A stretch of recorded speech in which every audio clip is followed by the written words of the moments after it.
Dear students, हम देख रहे हैं पॉलिटिकल साइंस का मॉडल सेट।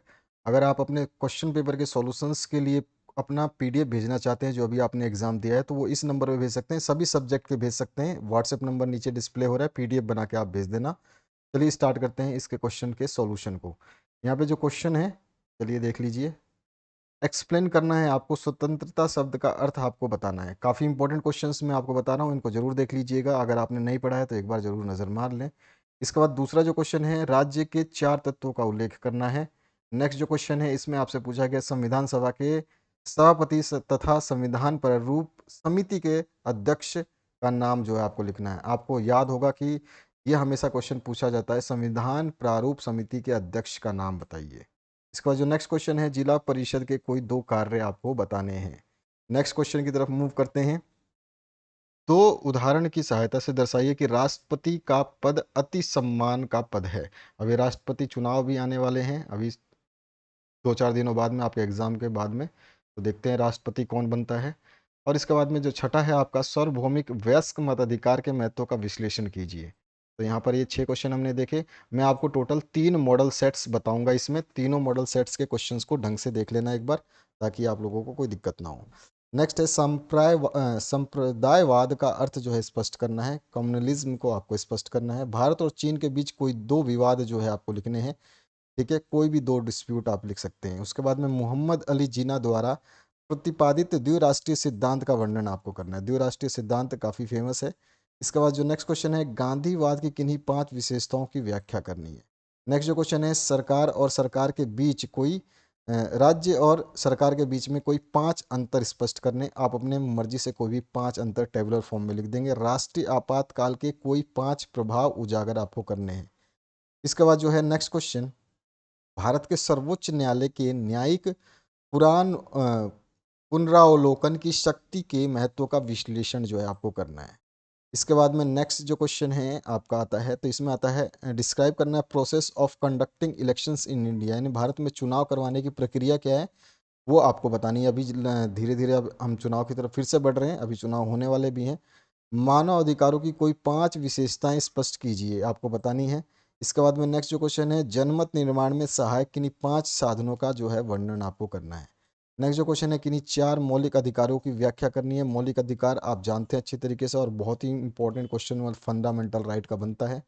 भारतीय संविधान की किन्हीं 4 विशेषताओं की व्याख्या करनी है। कॉन्स्टिट्यूशन ऑफ इंडिया की 4 विशेषताएं कौन सी हैं, साइलेंट फीचर्स कौन से हैं, वो आप बता सकते हैं। बहुत सारे फीचर्स हैं, कम से कम 12 से 13 फीचर्स हैं। आप उस केवल आपको इसमें से 4 ही बतानी है।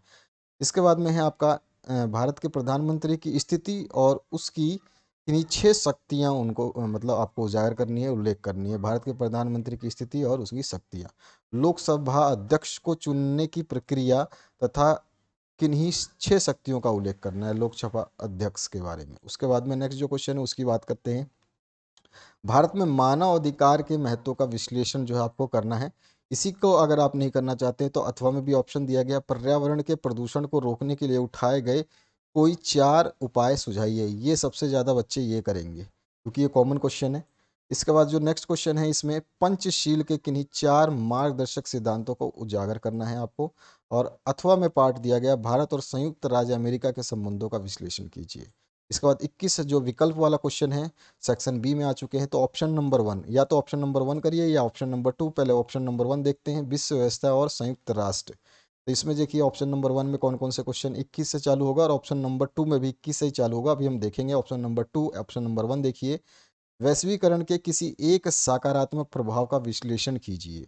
इसके बाद में है आपका संयुक्त राष्ट्र के चार्टर का क्या अर्थ है और संयुक्त राष्ट्र के किन्हीं 4 उद्देश्यों की व्याख्या करनी है। इसके बाद में 23वें क्वेश्चन में ऑप्शन दिया गया है, संयुक्त राष्ट्र की निःशस्त्रीकरण की किन्हीं 4 गतिविधियों की व्याख्या कीजिए। विश्व स्वास्थ्य संगठन की किन्हीं 4 गतिविधियों की व्याख्या कीजिए। ऑप्शन में है ये। इसके बाद में है आपका ऑप्शन नंबर 2। अगर आप ये 21, 22, 23 क्वेश्चन करना चाहते हैं तो सारे के सारे आपको यही करने होंगे, आप इनके अलावा दूसरा नहीं कर सकते। अगर आप ये 3 क्वेश्चन ये नहीं करना चाहते तो आपको अगले 3 ऑप्शन दिए जाएंगे फिर से ऑप्शन नंबर 2 में। तो चाहे आप विकल्प नंबर 2 भी कर सकते हैं, जिसमें भारत प्रशासनिक व्यवस्था आएगा, और इसमें आपके 21 से 22, 23 क्वेश्चन पूछे जाएंगे। अपना जो भी क्वेश्चन पेपर आप दे चुके हैं और जो देने जा रहे हैं, वो व्हाट्सएप नंबर पे हमारे पीडीएफ बना के भेज सकते हैं, जिसका सॉल्यूशन आपको मिल जाएगा, जिसके थ्रू आप अपने आंसर्स को चेक कर सकते हैं। तो यहाँ पर जो है 3 मॉडल सेट्स देखेंगे। पहला मॉडल सेट चल रहा है आपका, इसमें पूछा गया भारत के संविधान के किसी एक प्रावधान का विश्लेषण कीजिए जो संघ लोक सेवा आयोग की स्वतंत्रता को सुनिश्चित करता है। इसके बाद में नेक्स्ट जो है, इसमें पूछा गया जिला में कानून व्यवस्था बनाए रखने के लिए जिला मजिस्ट्रेट की किन्हीं 5 कार्यों की व्याख्या आपको करनी है। इसके बाद में है आपका अंतिम प्रश्न। इसमें पूछा गया है प्रतिबद्ध नौकरशाही के किन्हीं 2 गुणों तथा 2 अवगुणों की व्याख्या करनी है। और ऑप्शन अगर आप ये नहीं करना चाहते तो और ऑप्शन विद्यमान है, केंद्रीय सतर्कता आयोग की भूमिका एवं महत्व की व्याख्या कीजिए। तो ये था आपका मॉडल नंबर 1। मॉडल नंबर 2 देखने चलते हैं। तो चलिए देखते हैं मॉडल नंबर 2। ये मॉडल नंबर 2 देख रहे हैं आप, मॉडल सेट नंबर 2 है आपका राजनीति विज्ञान का। इसमें पहला प्रश्न जो है देखिए, राजनीति विज्ञान का अर्थ आपको स्पष्ट करना है। इसके बाद जो नेक्स्ट क्वेश्चन है उसकी तरफ मूव करते हैं। नेक्स्ट क्वेश्चन में संयुक्त राष्ट्र को एक राज्य क्यों नहीं कहा जा सकता, स्पष्ट करना है आपको। इसके बाद में नेक्स्ट जो क्वेश्चन है, यहाँ पूछा गया संविधान सभा का गठन किस वर्ष हुआ था और भारत के विभाजन के बाद इसके कितने सदस्य थे। भारत से पूर्व विभाजन से पूर्व भी आप सदस्यों का ध्यान रखेंगे। इसके बाद जो नेक्स्ट क्वेश्चन है, राज्यपाल की नियुक्ति के लिए आवश्यक 2 योग्यताएं कौन सी होनी चाहिए राज्यपाल बनने के लिए, ये बताना है। जिला परिषद के किन्हीं 2 कार्यों का आप वर्णन कर सकते हैं, यानी कि वर्णन मतलब लिखना है, समझाना है, केवल 2 नंबर का क्वेश्चन है उसी के हिसाब से। सार्वभौमिक वयस्क मताधिकार का महत्व जो है आपको स्पष्ट कर देना है। इसके बाद में भारत के किन्हीं 4 क्षेत्रीय राजनीतिक दलों के नाम आपको लिखने हैं। बहुत सारे राजनीतिक दल है, क्षेत्रीय, ध्यान रखना आपको, क्षेत्रीय राजनीतिक दलों के नाम लिखने हैं। और सुशासन की एक बाधा के रूप में जनसंख्या वृद्धि की भूमिका विश्लेषण आपको करनी है। इसके बाद है भारत और सोवियत रूस के बीच अच्छे संबंधों के कोई 2 बिंदु जो है आप लिख सकते हैं। राष्ट्र और राष्ट्रीयता के बीच कोई 5 अंतर आपको मतलब एक्सप्लेन करना है, स्पष्ट करना है। इसमें नेशन और नेशनैलिटी, ठीक है, ये ध्यान रखना। इसके बाद मार्क्सवाद के अतिरिक्त मूल्य के सिद्धांत का विश्लेषण कीजिए। नेक्स्ट जो क्वेश्चन बनता है आपका, किन्हीं 5 मौलिक अधिकारों का वर्णन कीजिए। अगला क्वेश्चन बनता है राज्य विधानसभा के किन्हीं 5 कार्यों का वर्णन कीजिए। भारतीय समाज में जाति की भूमिका का विश्लेषण करना है आपको। इसके बाद में है आपका भारत की विदेशी नीति एक प्रमुख विशेषता के रूप में कूटनिरपेक्षता की नीति का विश्लेषण कीजिए।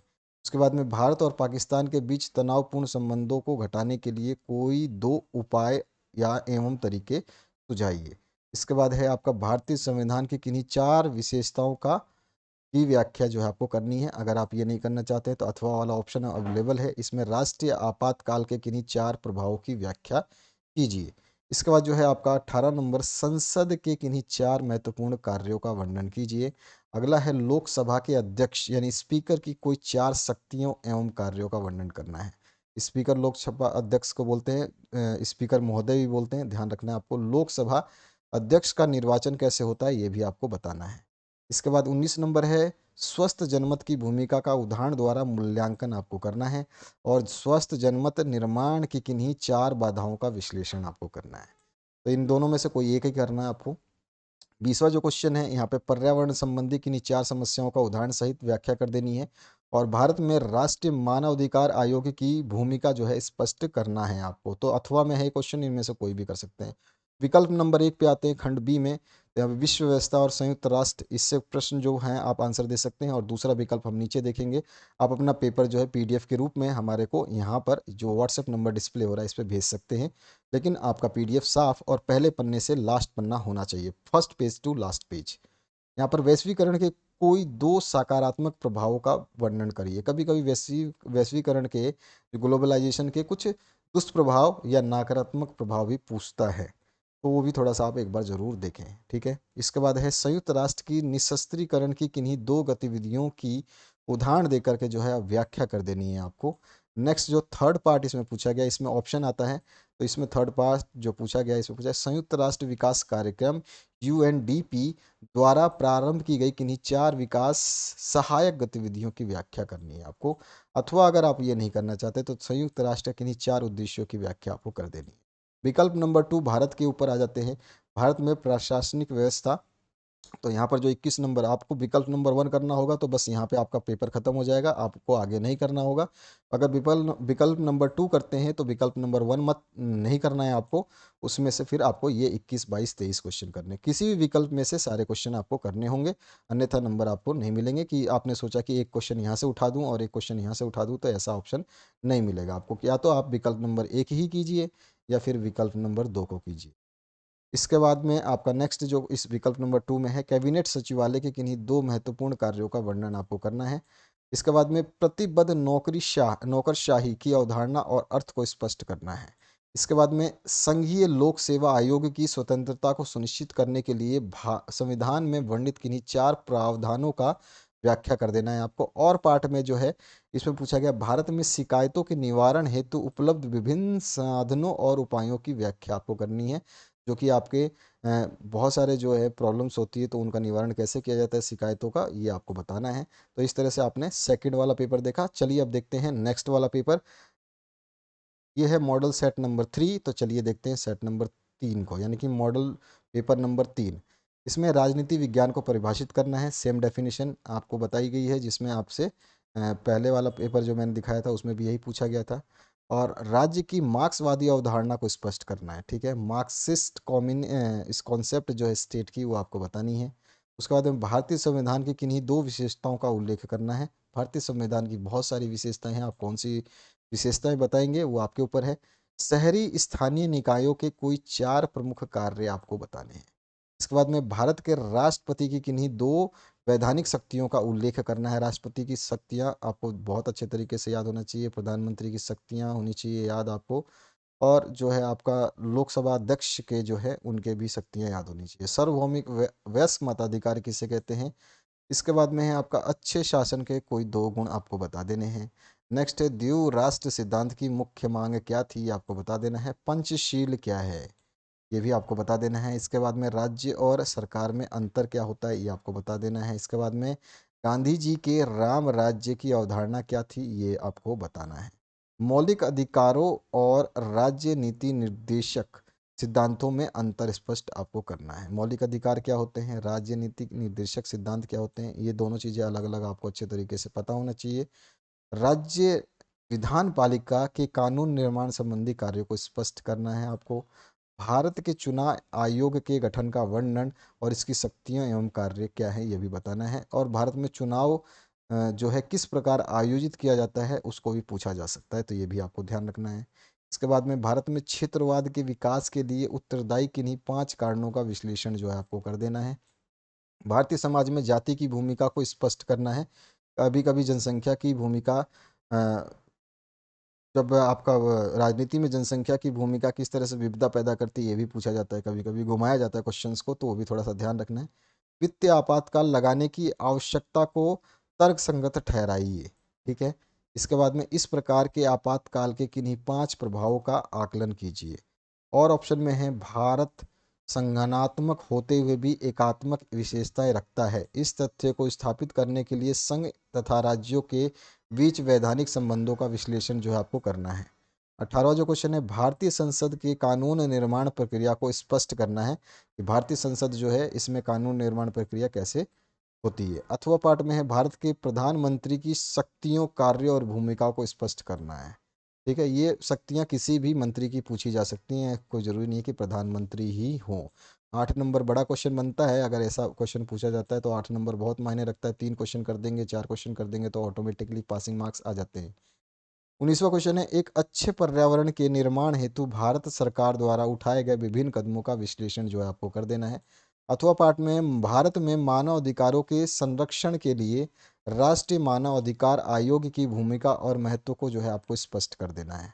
इसके बाद में है आपका 20वां नंबर क्वेश्चन, जिसमें आपसे पूछा गया कुछ राजनीतिक प्रेक्षक संयुक्त राष्ट्र के शांति प्रयासों में भारत की सहभागिता को उत्कृष्ट क्यों कहते हैं, स्पष्ट आपको करना है। अगर ये नहीं कर सकते तो अथवा पार्ट में भी है भारतीय विदेश नीति के किन्हीं 4 मूल सिद्धांतों को स्पष्ट करना है आपको, principle of Indian foreign policy. इसके बाद में नेक्स्ट जो है आपका सेक्शन स्टार्ट होता है बी पार्ट, जिसमें ऑप्शन नंबर 1 आएगा। 21 से 23 प्रश्न करने हैं। तो यहाँ पर जो स्टेट करना है, 9 अंतर्राष्ट्रीय अर्थव्यवस्था के कोई 2 उद्देश्य, न्यू इंटरनेशनल इकोनॉमिक ऑर्डर के दो ऑब्जेक्टिव आपको बताने हैं। उसके बाद में है security council is the most powerful organ of United Nations, explain करना है। सुरक्षा परिषद संयुक्त राष्ट्र का सबसे महत्वपूर्ण अंग है, ये स्पष्ट करना है। कभी कभी पूछा जाता है कि संयुक्त राष्ट्र संघ का सबसे महत्वपूर्ण अंग कौन सा है, उसका नाम बताइए। तो ये भी कभी कभी आपसे पूछा जाता है सीधा सीधा, ठीक है। और कभी कभी पूछा जाता है संयुक्त राष्ट्र संघ के महत्वपूर्ण अंगों के नाम बताइए, तो वो भी पूछा जाता है, तो वो भी आपको ध्यान रखने हैं, बहुत सारे अंग हैं। इसके बाद में है आपका संयुक्त राष्ट्र के पूर्ण गठन की आवश्यकता को स्पष्ट आपको करना है, अथवा में है मानव अधिकारों के संरक्षण में संयुक्त राष्ट्र की भूमिका को स्पष्ट कर देना है। इसके बाद आते हैं हम नेक्स्ट, जो भारत की प्रकाशित व्यवस्था, ऑप्शन नंबर 2, या तो वो 21 से 23 क्वेश्चन करे, यहाँ पर 21 से 23 क्वेश्चन दूसरे हैं, इनको भी आप कर सकते हैं, ऑप्शन आपके ऊपर है। 3 क्वेश्चन एक जगह दिए दिए जाते हैं, 3 क्वेश्चन एक जगह दिए जाते हैं, तो आपको मर्जी है, आप ऊपर वाले 3 21 से 23 करेंगे या ये नीचे वाले 3 21 से 23 करेंगे। तो यहाँ पर जो है केंद्रीय सतर्कता आयोग की भूमिका को सीमित करने वाले किन्हीं 2 कारणों का उल्लेख जो है आपको कर देना है। इसके बाद में संघ लोक सेवा आयोग की रचना कार्यों को स्पष्ट कीजिए। इसके बाद में है आपका केंद्रीय सचिवालय के मुख्य कार्यों का वर्णन कीजिए। आप अपना पेपर जो है पीडीएफ फॉर्म में हमारे को यहाँ पर डिस्प्ले हुए व्हाट्सएप नंबर पे भेज सकते हैं। याद रहे पेपर आपका साफ होना चाहिए। आप ऑल सब्जेक्ट भेज सकते हैं, सभी सब्जेक्ट के सॉल्यूशंस आपको मिल जाएंगे, जिससे आप अपना स्कोर को चेक कर सकते हैं। राजनीतिक कार्यपालिका और सरकारी कर्मचारियों के बीच बेहतर संबंध के लिए प्रशासनिक सुधार आयोग द्वारा सुझाए गए किन्हीं 4 सुधारात्मक उपायों का जो है आपको वर्णन करना। तो इस तरह से हमने कुछ महत्वपूर्ण प्रश्न देखे। पता नहीं आपने इसमें से कितने तैयार किए हैं और कितने आपने पढ़े हैं। इन क्वेश्चनों को ज़रूर एक बार देखें, इनको तैयार करें, अपने आप को प्रिपेयर करें इनके हिसाब से, और इन सभी चीज़ों से आपको काफ़ी हेल्प मिलेगी। तो आशा करता हूँ इस वीडियो से आप सभी को हेल्प मिलेगी। अपने दोस्तों के साथ शेयर करें, और best of luck for your upcoming examinations.